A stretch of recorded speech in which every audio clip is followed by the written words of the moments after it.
They didn't want to join the Army, the Navy, the Air Force, the Marines, the Coast Guard, or my beloved, how about that, Space Force. Do we like Space Force? It's turning out to be very important. But they tried to end that, and actually the military refused to allow that to happen. But you couldn't get people to join.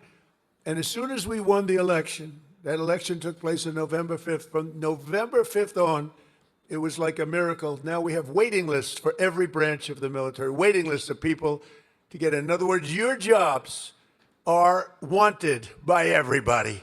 And isn't that a better feeling? I'm looking at the smiling faces. You've got a lot of smiling faces. You should be smiling. Last year, the Navy and Air Force and Space Force all surpassed their recruiting goals by 5 months early, and the numbers are through the roof. In fact, it'd be a very good time to expand. You know, it's a good time to expand. But the Army did even better than the others, and you shattered your annual recruitment by almost 5 months and lots of days. But more importantly, the number and the quality of recruit has never been higher. This year, the Army is beating its recruitment goal by 116%.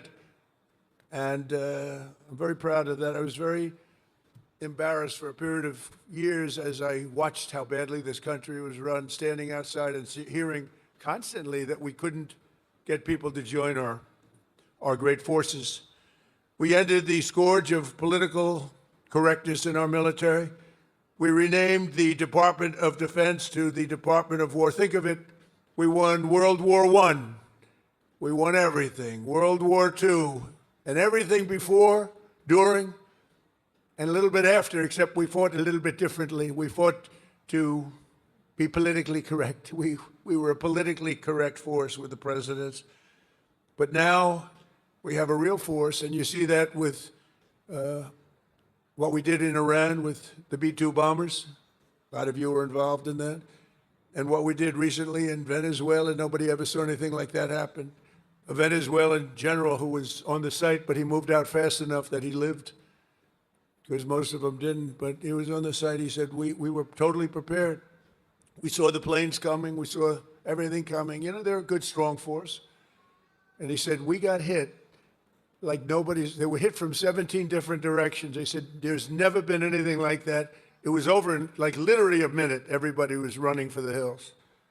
And that's what we have. We have the strongest military in the world by far. We have the best equipment. We have the greatest people, soldiers. We brought back merit as the sole consideration for advancement and promotion in our military. We won the Supreme Court case, shockingly in that case. It took courage to come up with that decision. It's based on merit. Now you want to get into a college, it's based on merit. It's not based on anything else. You want to get into the military, you got to have a little muscle. You got to be strong, like these people here. It's like you're like central casting. I'm looking at all these beautiful-looking people, but you have to be a certain type to do well. And we were taking anybody that wanted to get in because we wanted to be politically correct. No, it's based on merit now. You get into the military based on merit, and other places also based on merit. There might be advantages to other people in other fields. But this is all based on merit. As long as I'm president, we will be the best led, the best trained, the best equipped, the most disciplined, and the most elite fighting force the world has ever seen. That's what we've turned out to be, and everybody knows it. They all know it. Every country knows it. I speak to all of them. They know exactly what they would be up against. Hopefully, we'll never have to test them.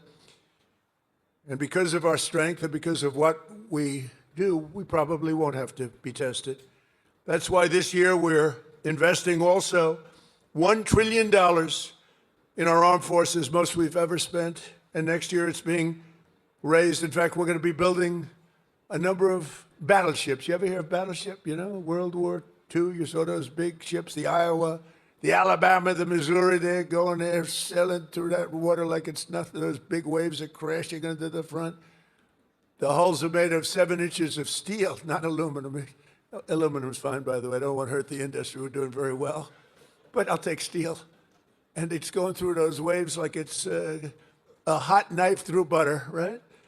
And it was incredible. It was a great thing. It was a great act of beauty when you looked at that, the scenes, Victory at Sea. I don't know, has anyone ever seen Victory at Sea? Probably the ones that have would have joined the armed forces when you have, but Victory at Sea. And you looked at those battleships. So now we're building 10 of them, initial order, 10. And I said, what about reinstating the old ships? We have some of them in dry dock. Some of them are museums right now, like the Iowas and Rancho Palos Verdes in California. You have a couple of them, and they're still very powerful looking to me. So I said, what about bringing them back? They said, sir, it would be no good. Why do you say that? The new battleship that we have, which I've seen and helped design, I put a little more spirit in the hull, a little more, give me a little bit more hull. I want that ship to look gorgeous, you know. Forget about stealth. They say, oh, it's stealth. They design ugly equipment for stealth. Well, we're designing great-looking equipment, also stealth. But I said, well, what about bringing back, sir, the new ships, the new battleships that we have almost very soon under construction will be, listen to this, 100 times more powerful than the ships that we got to see in the 1940s. Think of that, 100 times more powerful. We need that. This way nobody messes with us, right? We need it. For every service member in our military, this historic investment also includes a well-deserved, across-the-board pay raise, not including 1776. And at my request just before Christmas, we did the, and really in honor of the 250th anniversary, we did that little special payment, which everybody appreciated, and it was an honor for me to do it. As part of the one big beautiful bill that we got approved, which was amazing because it really encompasses all 4 years of the term. We'll also be investing over $1 billion to improve on-base housing, and a lot more than that at Fort Bragg. We're going to be doing, if we get the congressman's wish, we're going to be doing a lot more than that. We're also going to spend billions of dollars on improving here and around the area. We're going to make it great because the people in this area have been so incredible. The spirit they had when they changed the name of this base, the spirit, not even military people, they were so proud of that name, Bragg. They said, we have to bring it back and keep the area safe. It's a great area. In fact, I'm thinking about moving here someday. Maybe I'll move here with our great movie star. We'll move here with our first lady.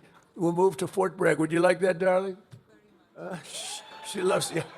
It's a possibility. Actually, it's not a bad idea because we love it.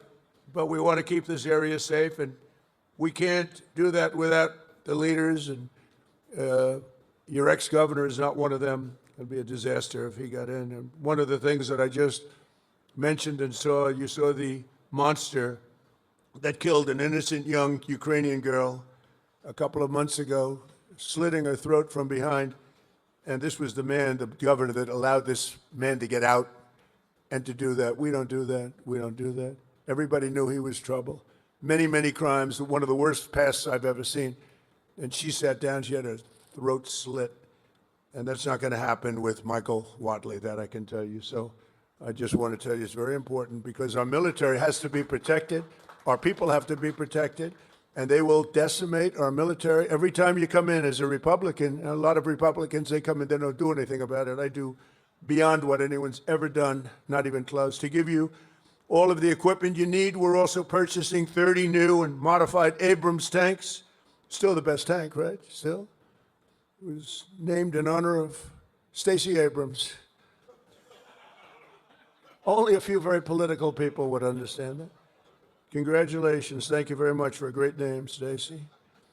But brand new Abrams tanks, 48 new Black Hawk, Chinook, and King Stallion helicopters, the best in the world, the latest equipment, and 86 armored multi-purpose fighting vehicles, all of the things that you've been wanting to get, all brand new. And we're going to be reviving our strength. We're going to be doing many other things that nobody thought was even possible.